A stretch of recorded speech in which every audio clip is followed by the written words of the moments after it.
गांव का पुराना हवेली नुमा घर, जिसे सालों से भूतहा माना जाता था, जो राज को उसके दादा से विरासत में मिला था। उसकी बनावट में एक अजीब सा आकर्षण था। पुरानी लकड़ियों से बनी खिड़कियां, दीवारों पर उभरते अनजान निशान और चारों ओर फैला अंधेरा। राज को इन बातों पर यकीन नहीं था, लेकिन वो हवेली को बेचने के इरादे से अकेले उसमें रहने आया था। पहली रात पंड को कुछ खास नहीं हुआ, लेकिन जब दूसरी रात आई तो हवेली की हवा में अजीब सी सनसनाहट महसूस होने लगी। रात के ठीक 2 बजे राज की आंखें अचानक खुल गई। उसे लगा जैसे कोई उसकी छत पर सरक रहा है। अंधेरे में कुछ सरसराहट और खटखटाहटें हो रही थी, लेकिन जब वह छत पर पहुंचा तो कुछ भी नहीं दिखा। वह वापस अपने कमरे में गया, लेकिन उसे लगा कि कोई उसकी हर एक हरकत पर नजर रख रहा है। राज ने अपने दादा की पुरानी डायरी निकाली। डायरी के पन्ने जर्द और धुंधले थे, लेकिन उसमें दर्ज कहानियों का खौफ बिल्कुल साफ था।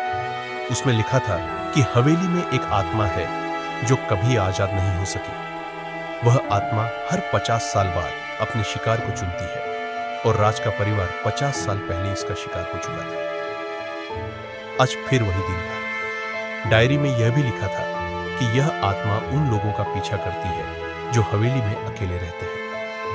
राज अब अकेला था। अचानक घर की खिड़की खुद ब खुद जोर से खुल गई। ठंडी हवा का झोंका पूरे कमरे में फैल गया और दीवारों पर अजीब से निशान उभरने लगे, मानो कोई हाथों से खरोच रहा हो। राज का दिल तेजी से धड़कने लगा। उसने सोचा कि शायद यह महज हवा का असर था, लेकिन तभी एक कर्कश आवाज गूंज उठी। जैसे ही वह मुड़कर देखता, उसके सामने दीवार पर बड़े बड़े अक्षरों में एक संदेश लिखा था, अब तुम मेरे हो। राज की सांसें रुकने लगी। अचानक उसे लगा कि कोई उसकी पीठ के पीछे खड़ा है। उसने हिम्मत जुटाकर मुड़ने की कोशिश की, लेकिन उसे लगा जैसे किसी ने उसके पैरों को जकड़ लिया। वह साया अब उसकी परछाई में घुल रहा था, और राज को उसके सांस लेने की आवाज साफ सुनाई देने लगी। उसी वक्त एक और अजीब बात हुई। उसका फोन जो बंद हो चुका था, अचानक चालू हो गया, और उसमें सिर्फ एक मैसेज था, भागो मत, मैं तुम्हें हर जगह ढूंढ लूंगा। राज ने हड़बड़ाहट में दरवाजे की तरफ दौड़ने की कोशिश की, लेकिन दरवाजा अचानक बंद हो गया।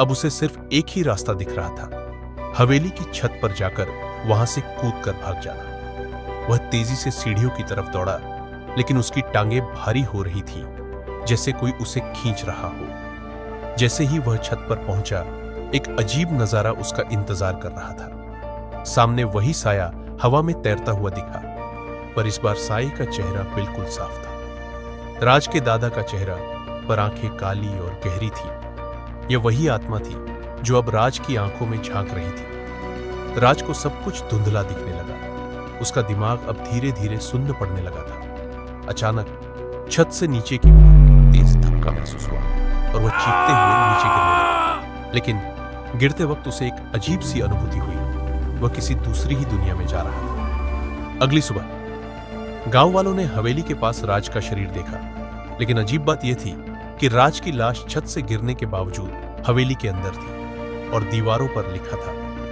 अभी भी इंतजार है। अगला कौन?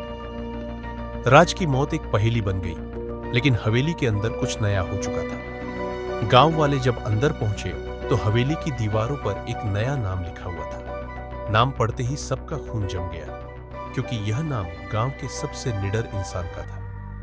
खेल अभी खत्म नहीं हुआ था, वह अब अगली तलाश में थी। राज की मौत का रहस्य कभी नहीं सुलझा। उस दिन के बाद हवेली को हमेशा के लिए बंद कर दिया गया, लेकिन जो कोई भी वहां से गुजरता, उसे हवेली की खिड़की से किसी की परछाई झांकती दिखाई देती, और कभी-कभी हवा में धीमी आवाज गूंजती, तुम अगले हो।